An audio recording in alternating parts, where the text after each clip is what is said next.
Partido Popular lo que pretende y lo que el eje principal es sí a Europa, sí más Europa. Con esto lo que estamos buscando es seguir el ritmo de crecimiento de Europa, con políticas que nos está marcando Europa. España cada vez más, como todos los países, dependen de las políticas que marca Europa. Esas políticas son las que luego aquí las vamos a poner en marcha. Lo hemos conseguido haciendo lo que Europa nos está pidiendo: bajar el déficit público, bajar la prima de riesgo, y esto ha sido a base de esfuerzo y de trabajo de todos los españoles.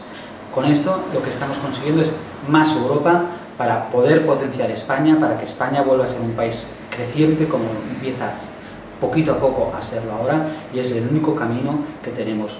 Hemos de saber qué políticas ha llevado el Partido Popular en España, que son las políticas de Europa.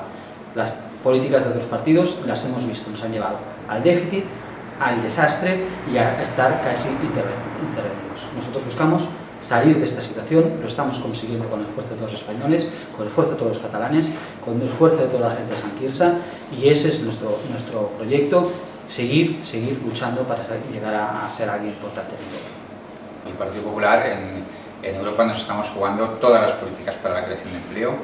Tenemos que seguir insistiendo en que la única manera de salir de la crisis y de poder evolucionar es facilitar la creación de empleo y tener políticas creíbles. El Partido Popular es un gobierno creíble, es un gobierno que dice las cosas que son, que cuando vienen mal dadas se dice que son bien mal dadas, pero cuando hay que arrimar el hombro nos hemos de poner todos con el gobierno. Estamos saliendo de la crisis, estamos ya creciendo, se está creciendo, las empresas están empezando ya a crear puestos de trabajo, y creando puestos de trabajo conseguiremos reducir el paro, y reduciendo el paro saldremos todos de la crisis y evolucionaremos un poco hacia mejores cotas